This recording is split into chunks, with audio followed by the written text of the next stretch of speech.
Bom dia a todos. Como o Diego falou, hoje a gente começa a nossa série nos 10 mandamentos. Meu papel com vocês hoje é introdutório. Eu não vou nem entrar no primeiro mandamento, mas despertar em todos vocês a atenção necessária e a importância de fazermos uma série como essa, tanto para a nossa vida quanto para a vida da igreja. Então, eu queria pedir para você abrir a Bíblia em Êxodo capítulo 20, versos de 1 a 21. Êxodo 20, versos de 1 a 21.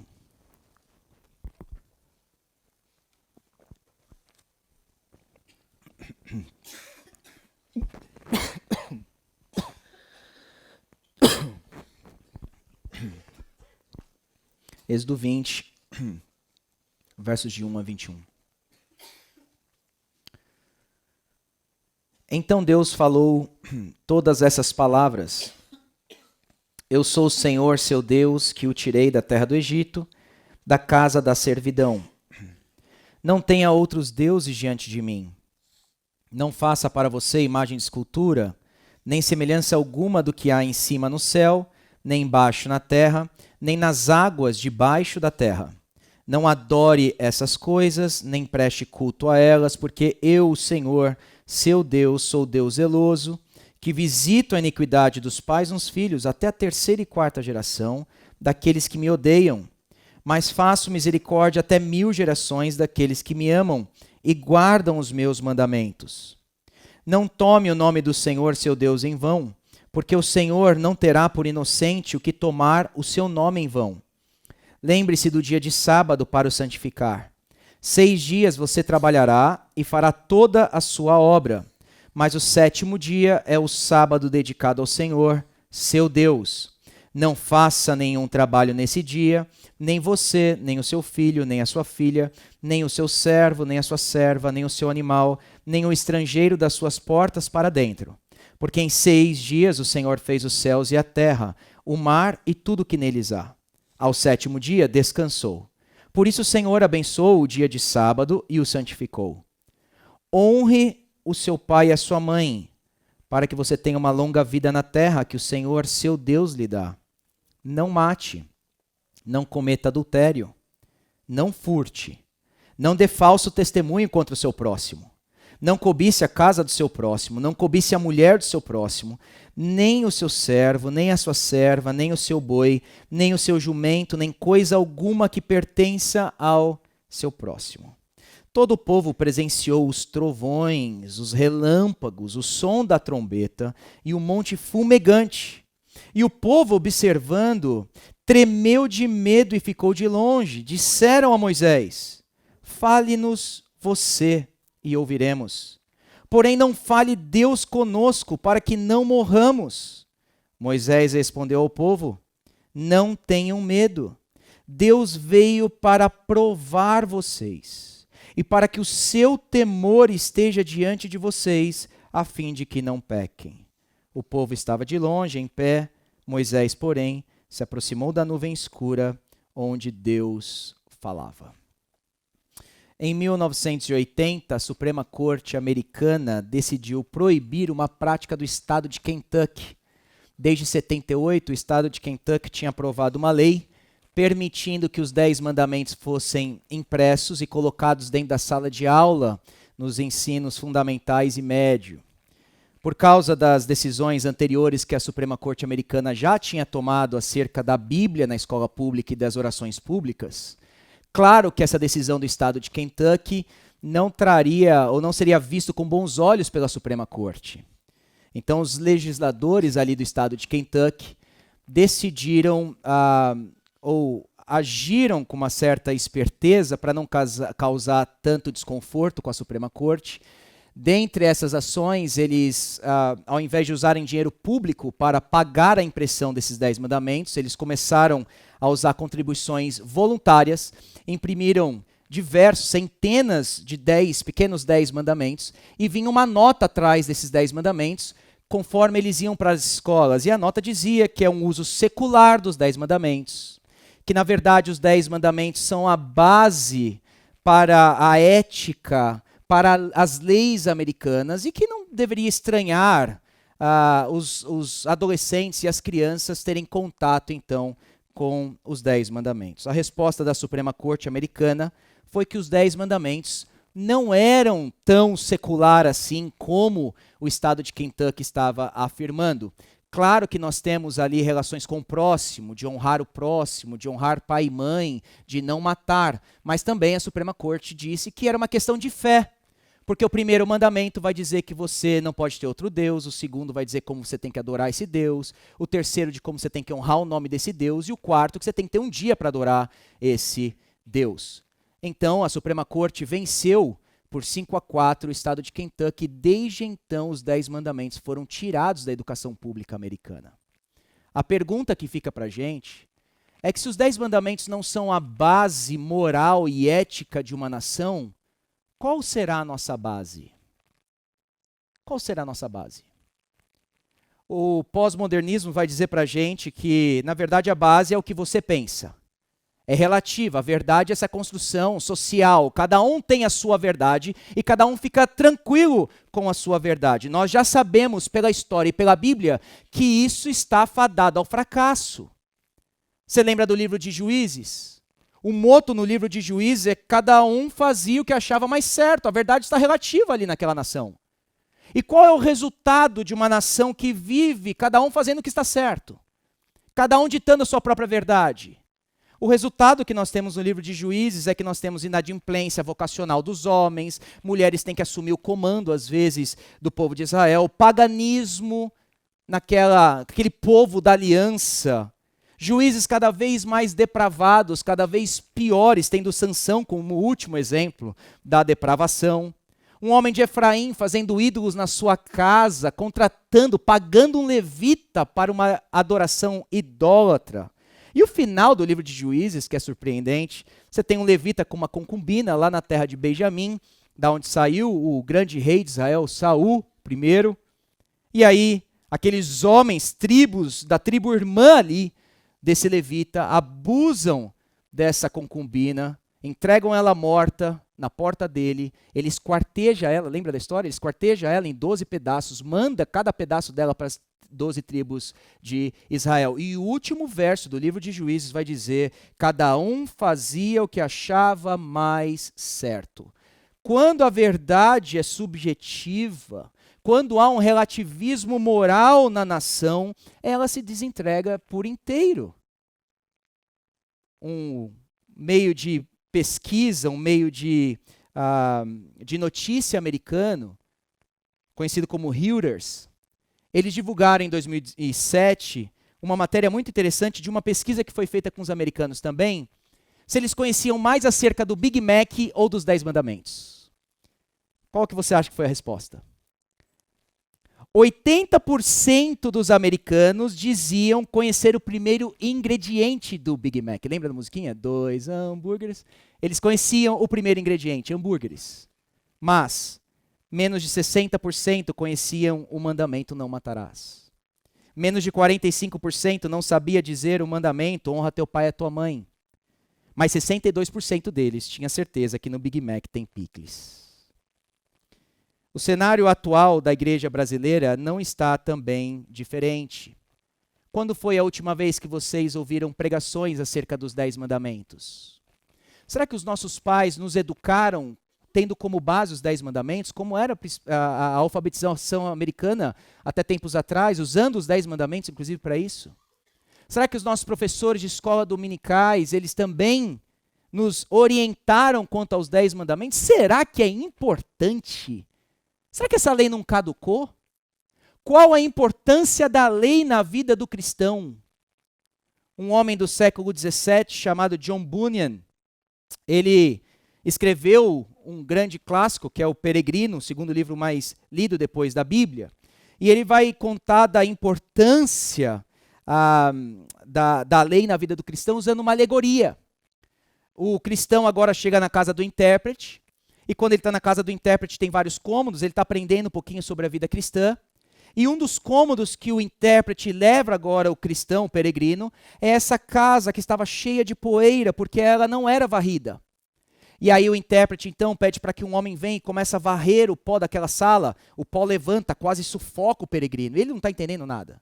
Aí o intérprete então pede para que venha uma mulher e borrife de água aquela sala e limpe completamente aquela sala. Então a sala ficou limpa. Aí o cristão que não entendeu nada vira para o intérprete e fala: o que significa essa cena toda? E olha qual é a resposta do intérprete. Presta atenção como Bunyan aqui entendia o papel da lei na nossa vida, na vida do cristão. Ele diz: essa sala é o coração de um homem que nunca foi santificado pela doce graça do evangelho. O pó é o seu pecado original e as corrupções interiores que contaminam todo homem. Aquele que começou a varrer é a lei. Mas aquela que trouxe água e a aspergiu é o evangelho. Ora, logo que o primeiro começou a varrer, a poeira se levantou em redor. A sala não pôde ser limpa por ele. Não pode ser limpa pela lei. E você ficou quase sufocado.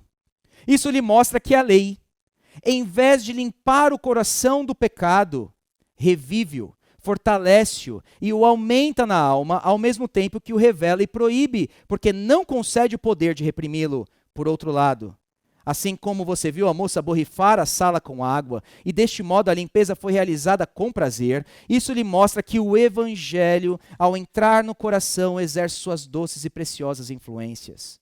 Então digo-lhe que, assim como você viu a moça fazer o pó sentar-se borrifando o chão com água, assim também o pecado é vencido e subjugado, e a alma torna-se limpa pela fé descrita no evangelho. Consequentemente, a sala fica em condições para o Rei da Glória habitar. Veja que para Bunyan, se nós não temos a lei, o pó permanece no nosso coração. Mas é necessário que a lei, esse homem que vem varrer, vem jogar esse pó para cima, apareça em cena.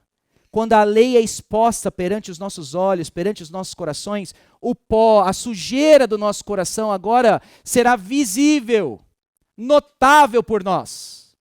E aí sim, o evangelho virá borrifar a sua água e então trazer a salvação que nós precisamos. A tradição cristã sempre valorizou os 10 mandamentos. Calvino deu grande espaço aos 10 mandamentos nas institutas. Lutero nos seus catecismos, a Confissão de Westminster, a ideia sempre foi que nós temos algo que nós cremos, isso é o credo apostólico, existe uma maneira que nós oramos, esse é o Pai Nosso, e existe uma maneira que nós vivemos, essa maneira que nós vivemos, e se encontram aqui nos 10 mandamentos. Eu queria então, nessa manhã, rapidamente com vocês, olhar pelo menos 5 razões do porquê os 10 mandamentos são importantes para a nossa vida e para a nossa igreja. A primeira razão é quem nos fala, é o legislador. E quem fala aqui é o próprio Deus. E o simples fato de Deus falar essas 10 palavras deveria causar em nós uma profunda admiração e uma obediência a esses 10 mandamentos. Veja os versos 1 e 2, que vai dizer: então Deus falou todas essas palavras.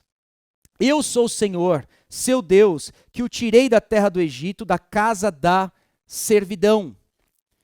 O que é interessante e surpreendente aqui em Êxodo 20 não é só que Deus falou, mas a maneira que ele falou também. No capítulo 19, um capítulo anterior aí na sua Bíblia, dos versos 17 ao 19, olha o contexto e como Deus fala. Se imagina agora nessa cena. Você tem no verso 18, o Monte Sinai coberto de fumaça. O Senhor desceu sobre esse monte, chamas de fogo. Dele, vai dizer no verso 18, subia fumaça como de uma fornalha. O monte tremia violentamente. E o som da trombeta era cada vez mais forte. Deus não só está falando, mas a maneira que Deus está falando aqui, nesse monte, era uma maneira única. Nunca antes aconteceu isso e nunca depois também aconteceu uma manifestação da voz e da santidade de Deus e do poder dele dessa maneira. E o que nós temos logo aqui nesse prólogo, nessa introdução, não é que Deus começa primeiramente revelando a sua vontade, que são os 10 mandamentos, mas revelando a sua própria natureza. Ele começa com: eu sou o Senhor, eu sou Yahvé. Yahvé, no Antigo Testamento, grande parte do uso dele, como Deus se revela, é quando Deus está fazendo um relacionamento, está entrando em aliança com o homem. E o que nós temos aqui é uma aliança, é um tratado que nós chamamos de soberano, de soberania. Naquela época, nessa época que o povo de Israel aqui vivia, naquela região, quando um rei conquistava uma nação, o rei agora fazia uma aliança, fazia um tratado, fazia um pacto com essa nação. Primeiro ele se apresenta, conquistei vocês, meu nome é o rei fulano de tal. E o que eu fiz, ele vai dizer o que ele faz. Depois que ele disse o que ele faz, nesse tratado ele vai colocar então que ele espera exclusividade. Depois que ele vai dizer que ele espera exclusividade, ele vai dizer a eles como eles devem viver. E se eles não viverem desse modo, então, eles terão maldições, serão punidos, ou se eles viverem então do modo que o rei espera, eles serão abençoados. A estrutura que nós temos dos 10 mandamentos é exatamente um tratado de soberania. Veja que você tem o nome do grande rei, ele vai dizer, eu sou Yahvé. Você tem um prólogo histórico do que esse rei fez com a nação de Israel. Eu tirei vocês da casa do Egito. Você tem estipulações, mandamentos específicos. Olha, uma vez que eu conquistei vocês, eu espero agora que vocês vivam de uma maneira. E se vocês não viverem assim? Nos 10 mandamentos vão ter bênçãos. Se vocês honrarem pai e mãe, vocês sabem o que vai acontecer, vai prolongar os seus dias. Mas se vocês não obedecerem, vocês também terão maldições. Portanto, o que nós temos aqui é a ideia de um grande rei conquistando uma nação, fazendo um tratado com eles. Essa ideia de pacto, de aliança, é um tema unificador aí nas Escrituras, né? Ele vem desde quando Deus fez um pacto com Noé, depois Deus faz um pacto com Abraão, renova esse pacto com Abraão em Gênesis 15, mas o que é surpreendente aqui é que agora é um pacto com a nação. Se de Abraão viria um grande povo, uma grande nação, agora a nação está aqui. E Deus está fazendo um pacto com essa nação. E todo o povo ouviu os 10 mandamentos.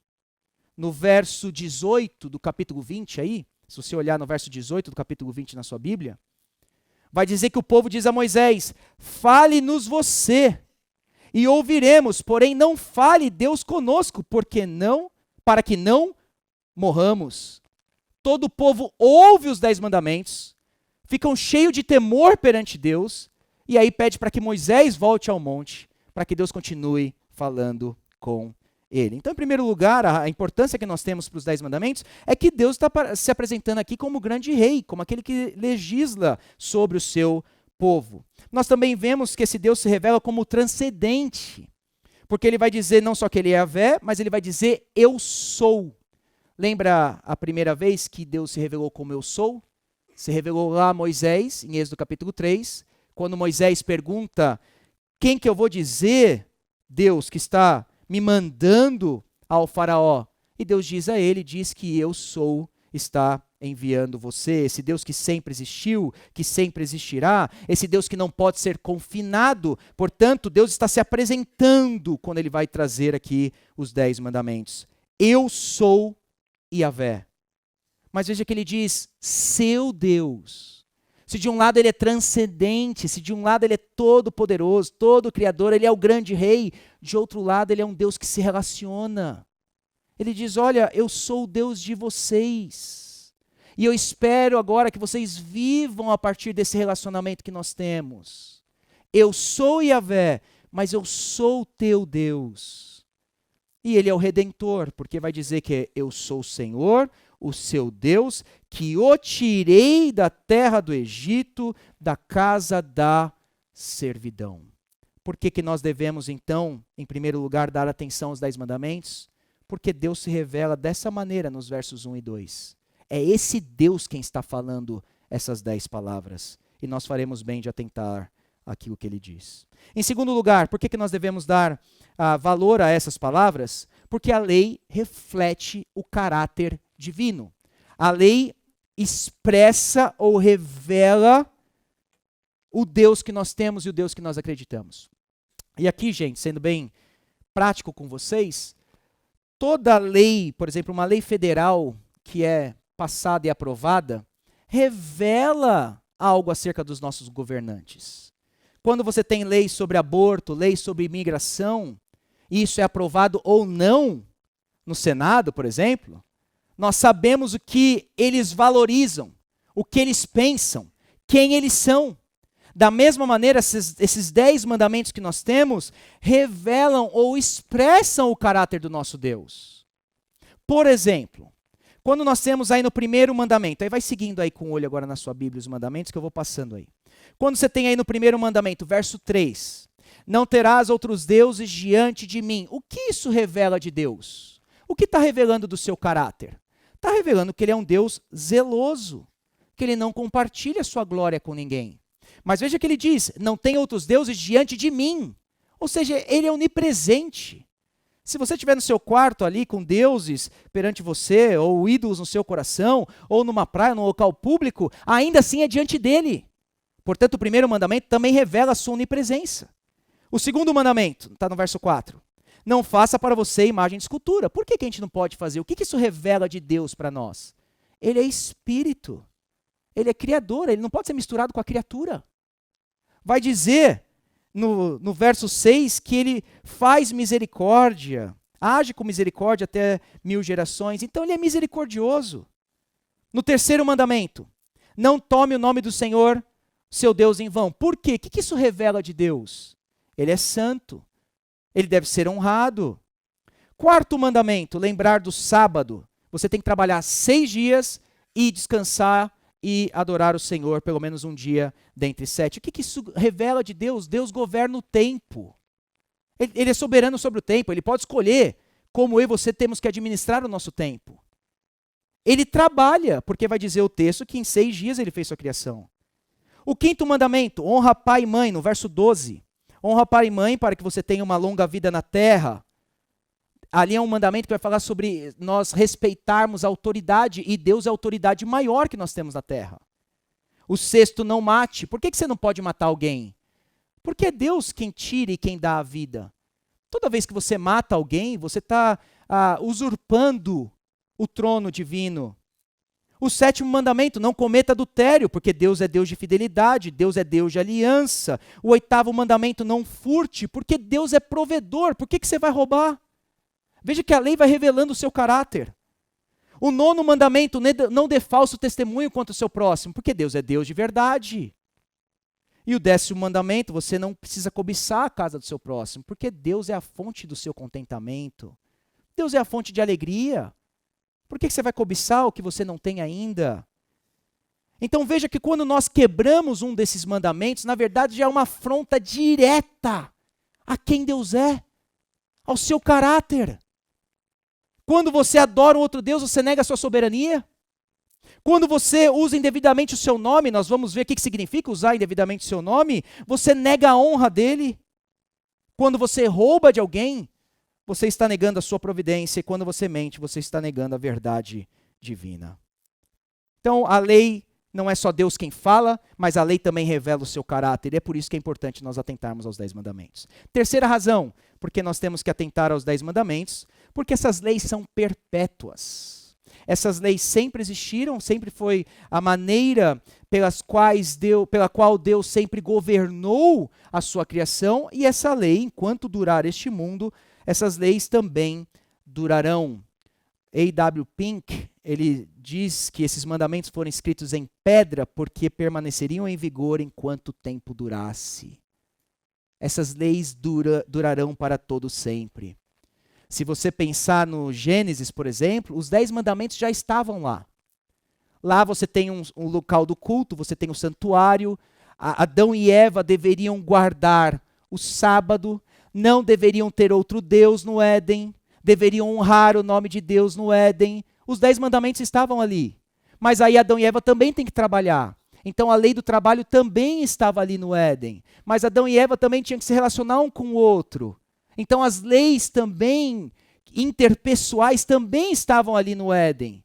Quando você pega, por exemplo, a história, começando a partir de Gênesis, Caim, ele é o primeiro assassino ali na Bíblia, ele também quebra o 6º mandamento, e Deus pune ele porque ele quebrou o 6º mandamento. Os sodomitas são condenados por adultério. A mulher de Ló cobiçou. Quando você chega em Êxodo, Deus pune a idolatria do faraó. A razão de Moisés sair, se retirar e ficar 40 anos até que Deus volte e aparece de novo para ele, é porque ele também se torna um assassino. E Deus pune essa situação. Na sarça ardente, Deus ensina em Êxodo capítulo 3 que Moisés deve honrar o nome do Eu Sou. Então veja que desde toda a história, Deus sempre governou a sua criação com os 10 mandamentos. O que nós temos agora no Monte Sinai é Deus ratificando, colocando em pedra agora o modo dele agir e o modo dele governar a sua criação. E isso nos diz então que essas 10 palavras sempre foi o modo de Deus governar e sempre será o modo que Deus vai governar a sua criação, desde o Gênesis. Quarto ponto da importância dos 10 mandamentos, não é só para elas não só serão perpétuas, mas também são para todos os homens. E o ponto aqui é que os 10 mandamentos não servem somente para o povo de Israel, não serviram só para eles, não servem somente para os crentes, os 10 mandamentos servem para todos os homens, porque são leis da criação, são leis criacionais. Portanto, todos os homens estão debaixo dos 10 mandamentos. Lembra do sábio Salomão em Eclesiastes, capítulo 12, verso 13? Ele vai dizer, de tudo que se ouviu, a conclusão é esta: tema a Deus e guarde os seus mandamentos, porque isso é o dever de cada pessoa. Guardar os mandamentos de Deus não é dever só de crente. Guardar os 10 mandamentos não é só para a igreja. Guardar os 10 mandamentos é para todos os povos de todas as nações. A quinta razão pela qual nós devemos dar importância aos 10 mandamentos é porque o Novo Testamento, ele confirma, ele reafirma esses 10 mandamentos. Lembra Jesus quando encontrou com o jovem rico? Jesus quando encontra com o jovem rico pergunta para ele, mestre, o que eu vou fazer para herdar a vida eterna? Jesus diz para ele, cumpre com os mandamentos. E você lembra o que Jesus faz? Cita aqueles mandamentos da segunda tábua, do relacionamento com o próximo, mas deixa a cobiça de lado, né?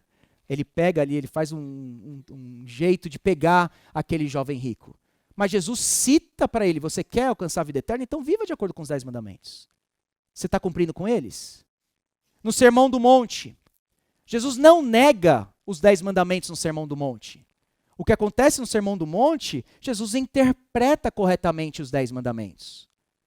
Nós achávamos, ou o povo poderia pensar, que adulterar era aquele ato externo, é quando você vai e realiza simplesmente o ato. Mas Jesus vai dizer não. O não adulterarás, na verdade, envolve o seu coração. Toda vez que você olhar e cobiçar no seu coração, você está adulterando. Jesus está interpretando, dando valor a esses 10 mandamentos. Não matarás. Jesus vai dizer, olha, não é só quando você pega um instrumento e tira a vida do seu irmão, mas é quando você se ira contra ele, você também será condenado. Jesus não nega a lei. Ele mesmo diz, não pense que vim revogar a lei aos profetas. Não vim revogar, mas eu vim cumprir. E aí nós temos no Novo Testamento todos os 10 mandamentos sendo novamente reafirmados, como nós veremos. Quais são as objeções que nós temos? Depois de vermos as importâncias, os 5 pontos de importância dos 10 mandamentos, quais são as objeções que normalmente se levantam para que nós não demos a atenção necessária aos 10 mandamentos? Eu sei que às vezes tem confusão quando a gente lê alguns versos do Novo Testamento que falam que nós não estamos mais debaixo da lei. Por exemplo, a lei foi dada por Moisés, a graça e a verdade vieram por Jesus Cristo. Está vendo? A lei faz parte do tempo de Moisés, mas a graça e a verdade está em Jesus Cristo. Vocês não estão debaixo da lei, Paulo vai dizer em Romanos 6, mas da graça. Mas depois que veio a fé, já não estamos debaixo da lei, Gálatas 3. E Paulo vai dizer em 1 Coríntios 9, 21, que nós estamos debaixo da lei de Cristo. E aí, porque às vezes a gente lê essas passagens, esses versos, fora de contexto, a gente acha realmente que o Velho Testamento caducou. A gente acha, inclusive, que essas leis morais de Deus aqui dos 10 mandamentos não são mais válidas para nós. Afinal de contas, o Novo Testamento diz que nós não estamos mais debaixo da lei, mas nós estamos debaixo da graça. Como é que nós resolvemos essa tensão? Não tem como ir verso por verso por causa do nosso tempo aqui. Mas é só você ver o contexto em que Paulo, principalmente, está dizendo que nós não estamos debaixo da lei. Normalmente, quando os autores do Novo Testamento falam que nós não estamos debaixo da lei, nós não estamos debaixo da lei para a nossa justificação, nem para a nossa santificação. O que está em Cristo agora recebe a justiça de Cristo, não porque obedece à lei, você não está debaixo da lei para isso. E você não é condenado também pela lei, porque Cristo foi condenado no seu lugar. Nesse sentido, não estamos mais debaixo da lei. Mas não é que nós vamos rasgar os 10 mandamentos. E nem para a nossa santificação, principalmente no texto de Gálatas, que o contexto vai dizer que o Espírito, a santificação acontece ali pelo Espírito, atuando nos nossos corações. Então é nesse sentido que o Novo Testamento vai dizer que nós não estamos debaixo da lei. Aqui não cabe uma hermenêutica dispensacionalista, né, de que existe o tempo da lei e agora nós estamos debaixo do tempo da graça, e aí tem toda uma confusão repartindo a Bíblia em vários pedaços. Não, nós ainda cumprimos com esses 10 mandamentos e eu estou mostrando para vocês de como a Bíblia reafirma eles, inclusive no Novo Testamento. Agora, há um jeito da gente pensar quanto a essas leis que Deus deu, principalmente no Antigo Testamento. A tradição reformada dividiu 3 tópicos, ou 3 subdivisões, por assim dizer, acerca da lei. Nós temos a lei moral de Deus, 10 mandamentos. Nós temos lei civil, e essas leis civis no Antigo Testamento eram leis específicas para a nação de Israel, como eles deveriam guerrear, como eles lidariam com dívidas, penas, violações e por aí vai. E existem leis cerimoniais, as leis do culto de Israel. Nós não somos mais nação de Israel, então nós não estamos mais debaixo da lei civil de Israel. Então quando você está lendo o Antigo Testamento, você tem que fazer às vezes essa divisão. Há princípios ali para nós, e nós ainda aplicamos aqueles princípios hoje em dia.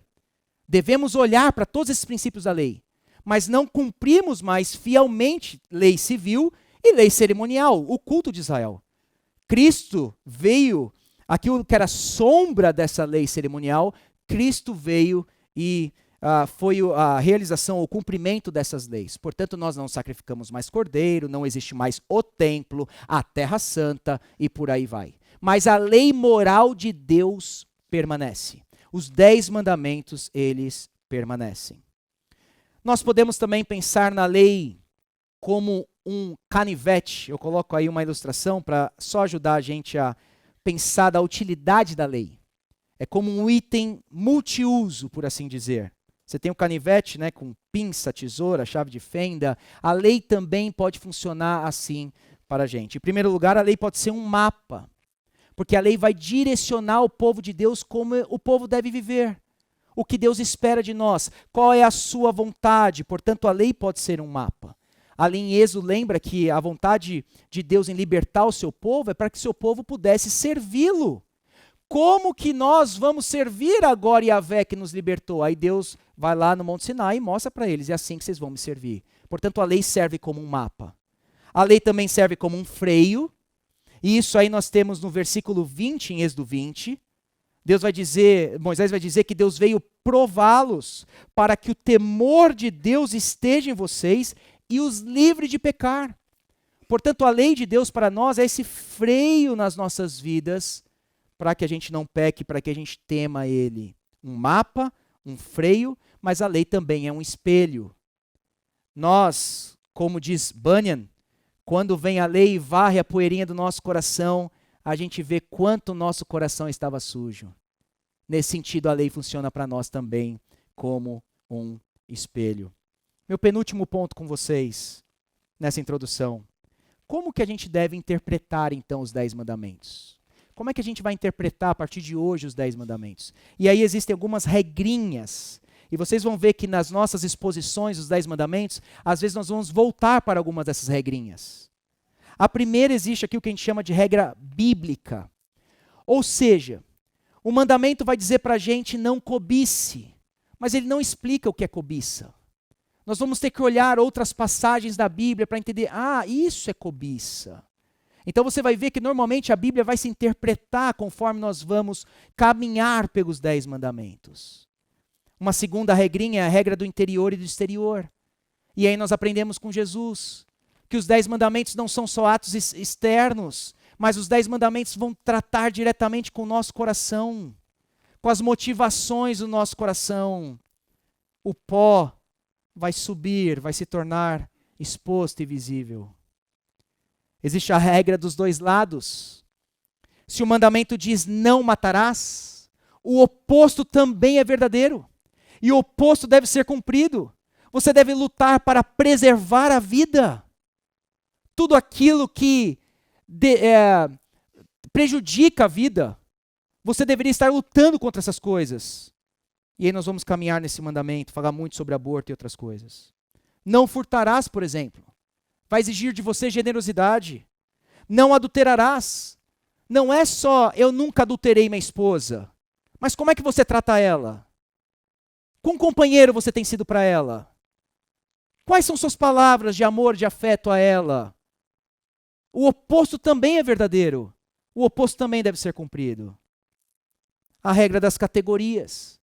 A ideia é que você tem o clímax da categoria, ou o ápice ali do pecado sendo dito. Não matarás, por exemplo.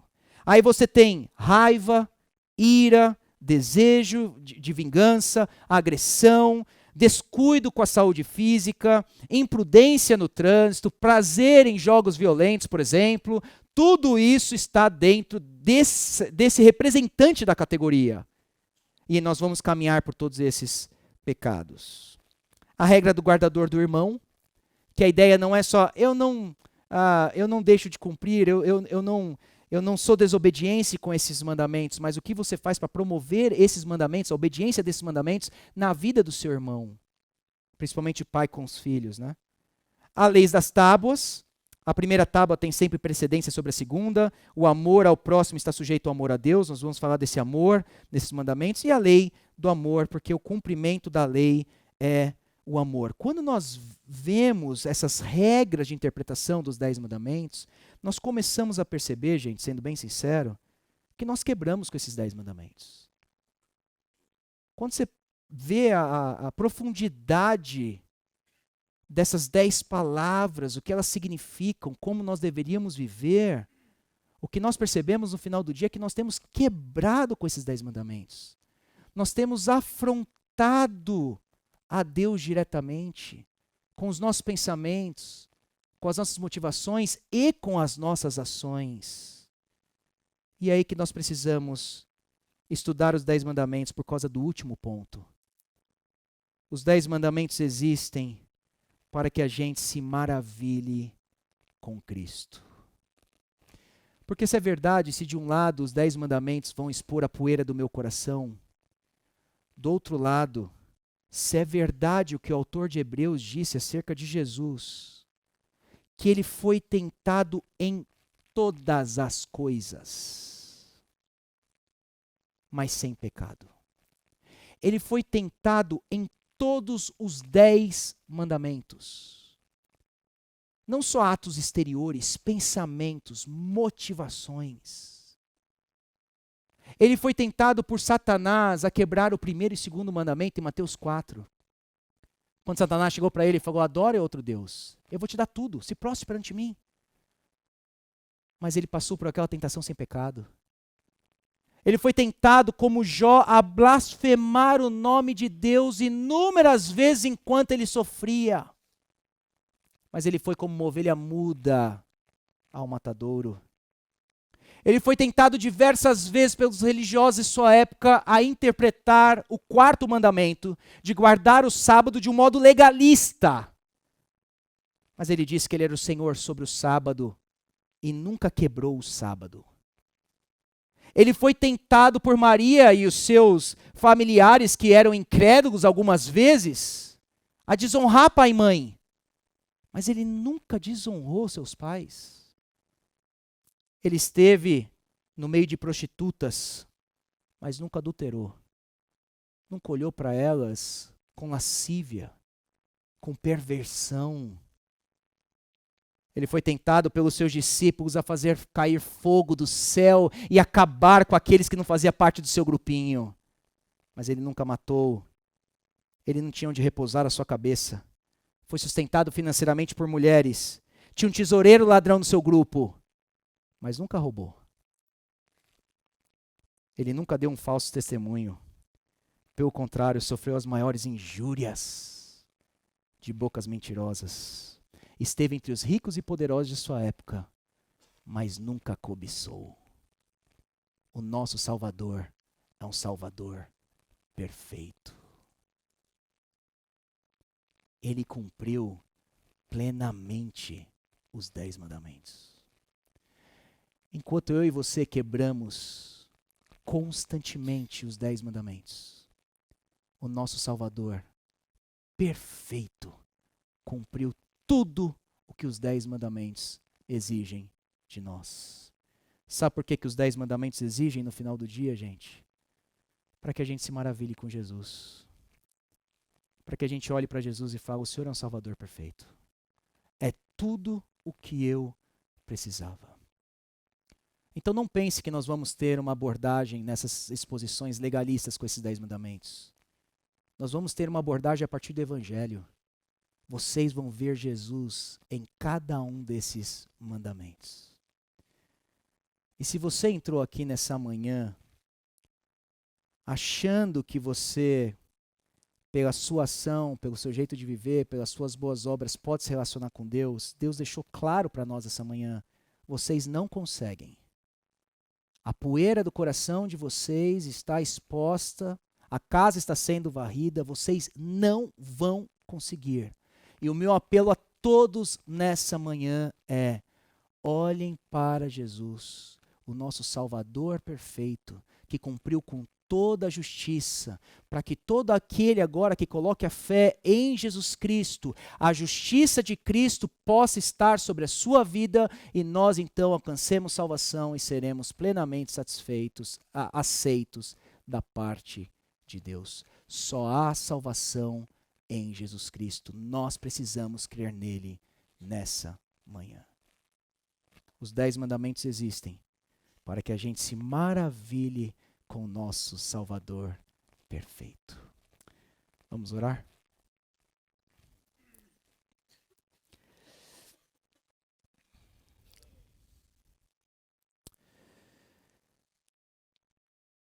Senhor Deus, muito obrigado porque o Senhor falou uma vez na história. O Senhor revelou o padrão moral que vem do seu caráter a nós, e nós reconhecemos perante a tua santidade que nós temos pecado, e se depender de nós mesmos nós seremos condenados eternamente, e com razão e com justiça.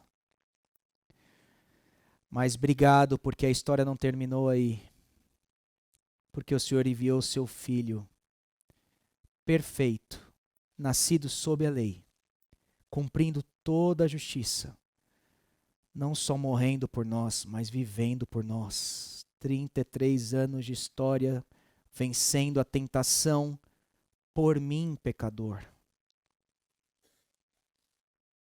Muito obrigado porque tem Jesus na nossa história. Muito obrigado porque ele não só morreu por nós, mas ele viveu por nós. Muito obrigado porque esse Salvador perfeito venceu cada tentação na sua história por mim. Muito obrigado. Senhor Jesus, obrigado. Santo Espírito, dá-nos fé ao nosso coração para reconhecermos a necessidade que temos de Jesus, para reconhecermos, abra os olhos dos nossos corações, para vermos Jesus um Salvador perfeito. Abençoe essa série que nós estamos iniciando hoje. Que o teu padrão moral seja sempre colocado perante os nossos olhos. E que em cada domingo a gente possa se maravilhar mais com Cristo Jesus. Faz isso para o teu nome e glória. Amém e amém.